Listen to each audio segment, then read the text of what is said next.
Quel est votre point de vue sur la journée internationale des droits des femmes célébrée le 8 mars de chaque année? Car nous voyons aujourd'hui que dans nos églises, la dite journée ou encore le mois tout entier de mars est dédié aux femmes qui exercent dans l'église sans avoir été mandatées par Dieu.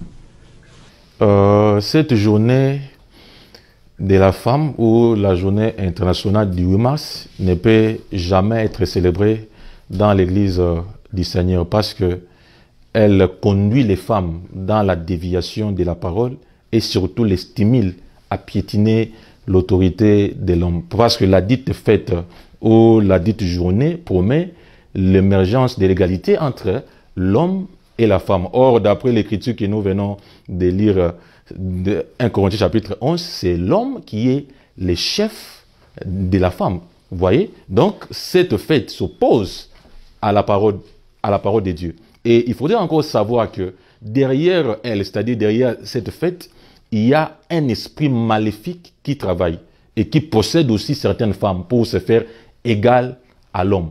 Vous voyez? Et ce n'est pas... C'est-à-dire quoi? Cet esprit a commencé à travailler depuis longtemps. Je vous donne un exemple. Je suis dans le livre d'Esther, chapitre 1er, le verset 1er jusqu'au verset 12.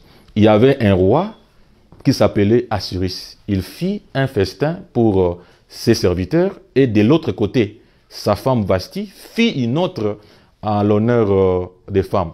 Et pendant les festins, le roi ordonna qu'on fit venir sa femme à sa présence, mais celle-ci refusa l'appel du roi. C'est-à-dire parce qu'elle se disait que si j'exécutais l'ordre de mon mari, c'est-à-dire le roi, elle sera inférieure parce qu'elle recevait les hommages et les honneurs de ses convives. Et elle croyait être aussi au même pied, c'est-à-dire avec son mari.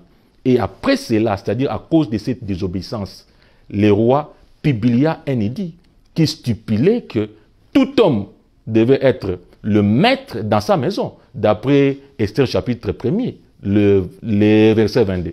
Vous voyez? Et cet esprit qui avait animé Vasti pour se faire égal ou bien piétiner l'ordre de son mari, court jusqu'à ce jour par la célébration de la journée internationale des droits des femmes, c'est-à-dire appelée communément la journée internationale du 8 mars. Vous voyez?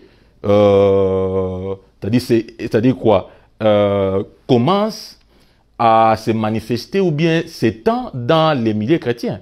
Vous voyez? Et plus précisément dans les églises dénominationnelles ou les églises appelées des réveils ou des groupes de prière.